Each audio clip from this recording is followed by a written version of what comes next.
So now I'm going to show you creating a page from scratch.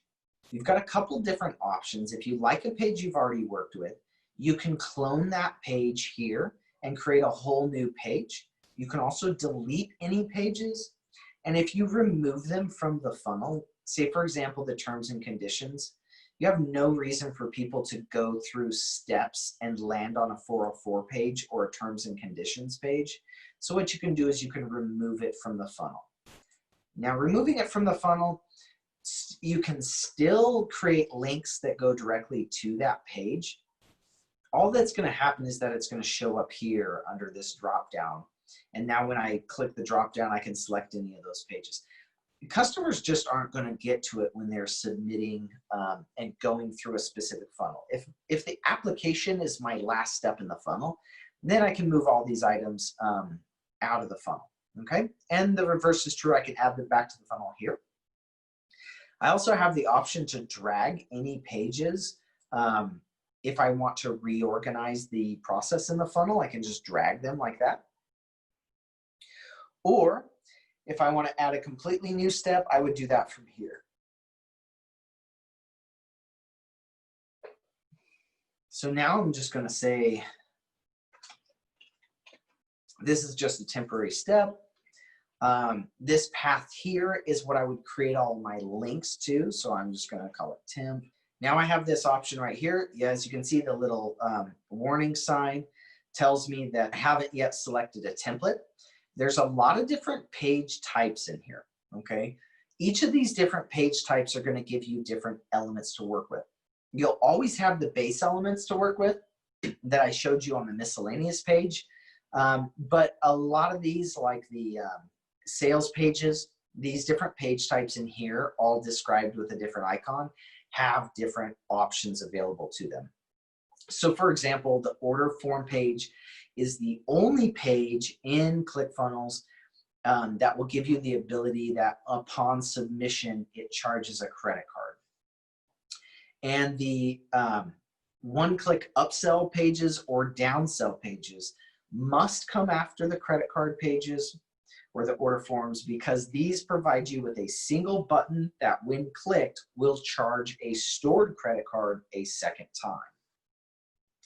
So they all have different templates that you can select from as well. So when you, right now, as you can see, I get, this template, these three on top. If I change to a sales page, I get completely different templates. Or if I change to miscellaneous, then I'll have a whole bunch of pages available in here as well. Okay, I strongly encourage you that when you download any new kind of share funnel,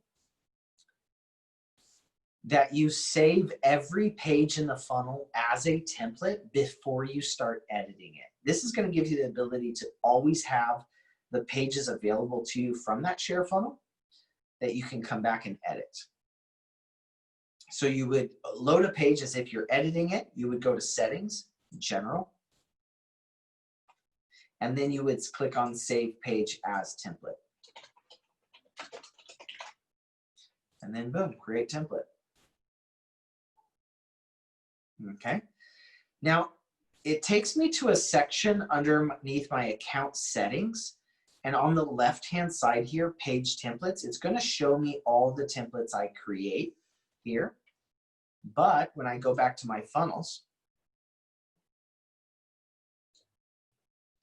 that area is where if I wanted to edit the template for, and that way every time I select it anew, those edits would be visible. But if I come back here to temporary, now I've got the option to select my template from here that I just created.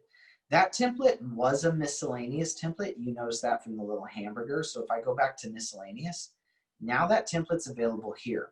I can click preview to see what that template looks like to my customers. Or I can select my template because I want to use it for the page.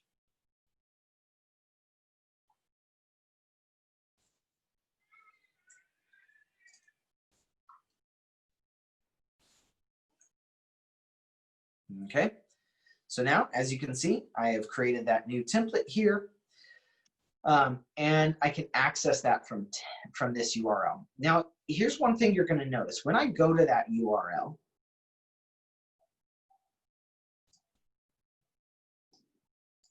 okay, so this is the primary URL that gets me to this area. But what you'll notice is that the URL I end up on is not my get started. Even though I can type in get started, it redirects me to this URL.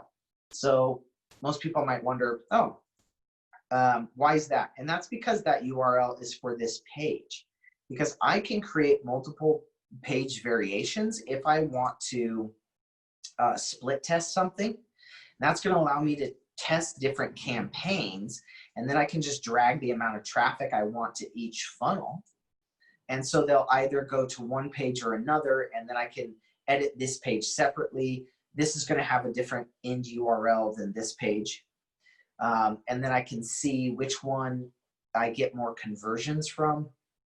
I can see all my conversions under the stats area right here, where I can see all the people come in to my pages, how many view it, how many opt in. If I had a purchase page here, then it would show as part of the funnel and show me how many people purchased from what variation and what quality of leads I'm getting for the different types of pages.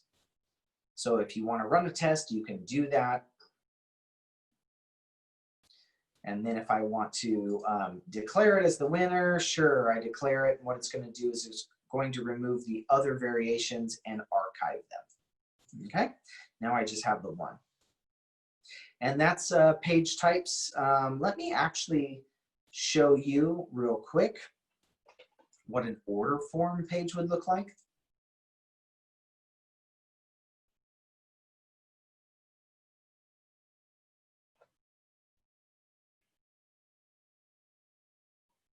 So I'm going to go to sales, order form. Now you can see I have a bunch of checkout forms here, and I'm just going to grab something. Just grab some kind of template to work with here. Okay, I've just grabbed some kind of template to work with here, and now editing it.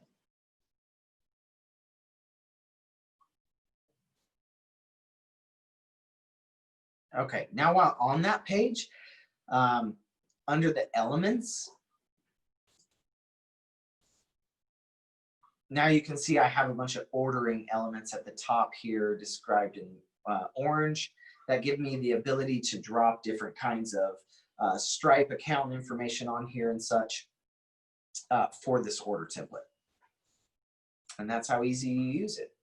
And if I want to exit this page, I can just click here and go back to my funnel.